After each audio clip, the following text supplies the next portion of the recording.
want you to be free. I want us to be a self-governing people, not having to ask the white man or anybody for anything. All normal, healthy human beings want to be self-governing and self-determining.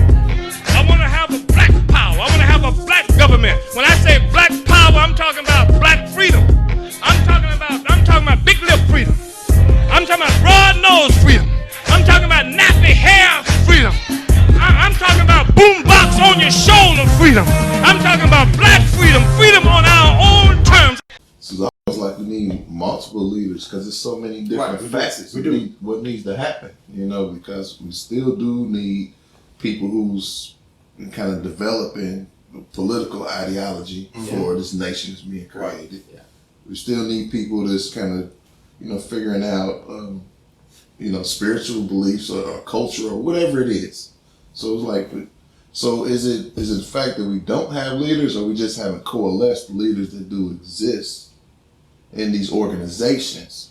Yeah. Do the organizations just need a little more energy put behind them to? Great question. I mean, because I think a lot of the leadership is aging, to a certain degree, and then the ones who come after them, they seem to be only arguing with other scholars on collegiate levels. They almost forsaken the whole notion of, the Dr. Claus, Dr. Ben, who went to the street to talk to the people. You know what I mean? Because I think we do have, like for instance, when they was first trying to do the whole thing with the ambassador of the African Union, she's the ambassador. And I think I actually mentioned this one time when she came here. It's like, we got all these organizations, the black architects, the black engineers, all these different organizations. There's no reason that somebody can't pull somebody out of leadership of one of those roles and bring those people together and sit them all in a room and come to these kinds. I mean, you got to get them on the same page. Here's what listen. There's no party leadership. There's no party.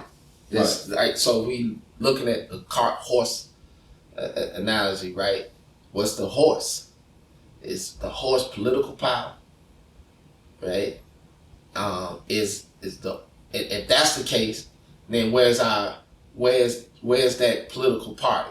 So you talking about the Communist Party of China, right? Like that was a party. So it wasn't though Mao was it was a party.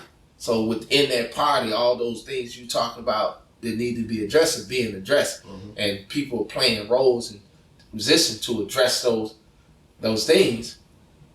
I really just don't believe and that's why I say going back to some semblance of a think tank first, is because I don't think we decided, again, that's a loose we, right?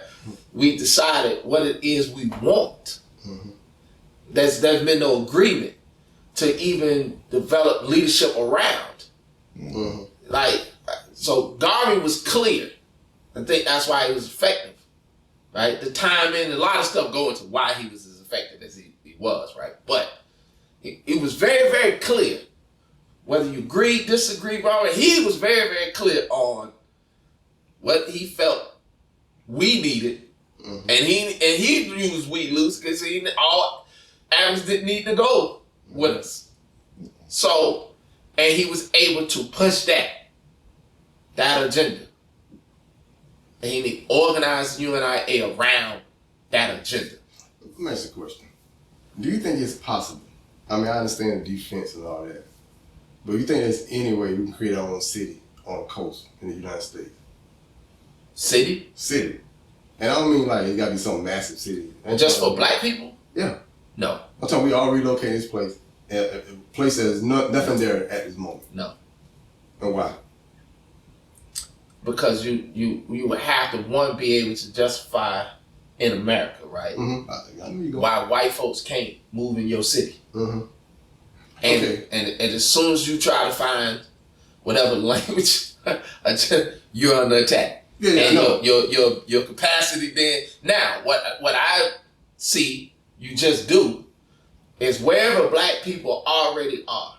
I think you can do planned communities. I think you can have liberated zones. I think you can do planned communities. But are they liberated? That's why I'm getting to that. The reason I say that is because you still liberated from some of the liberations of process. Yeah. It's not sovereignty. It's not complete. It's right.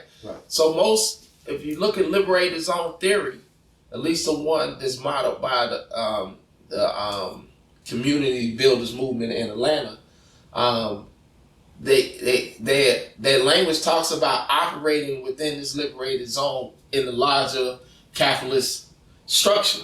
Like so, what it has to. So, but I think there's a planned communities that can be developed where you can control the institutions within that place. I think you can control most of the seats of governance within that liberated zone. I think you can develop infrastructure for yourself within that liberated zone. The only problem is you're still at square one because at any time you can argue like I don't need any federal funding or anything like that from the state level. But why would you not need it? Why would you not take it if you live in here and you still paying taxes here? No. I ain't saying you don't. I'm saying the problem is you still will be under the threat of losing the funding every so often. Yes. Like that. So if you look at liberated zones from throughout the African liberation efforts and movements, these were pockets where people just can breathe a little easier.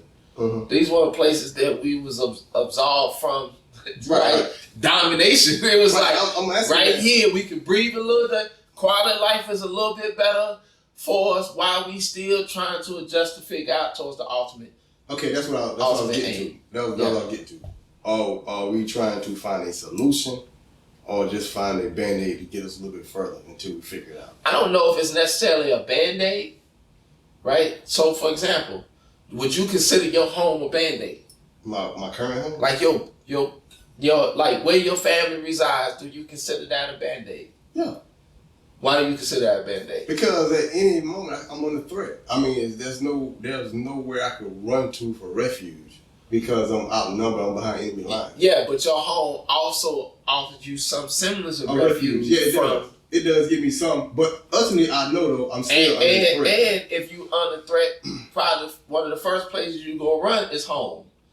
Yeah, and go to the closet. Yeah, do it. Yeah, so because and defend it. Yeah, because to some degree, home is a liberated space, right? And like it's still behind enemy lines, still in enemy territory. But my whole point is, are we looking for a solution now, or are we just looking for something to kick? But sometimes you need to be able to breathe a little easier, right? To think, come out of that direct survival mode, to think about the solutions. I want to be free. I want you to be free. I want us to be a self-governing people, not having to ask the white man or anybody for anything. All normal, healthy human beings want to be self-governing and self-determining. I want to have a black power. I want to have a black government. When I say black power, I'm talking about black freedom. I'm talking about big lip freedom. I'm talking about broad nose freedom. I'm talking about nappy hair freedom. I'm talking about boombox on your shoulder freedom. I'm talking about black freedom, freedom on our own terms.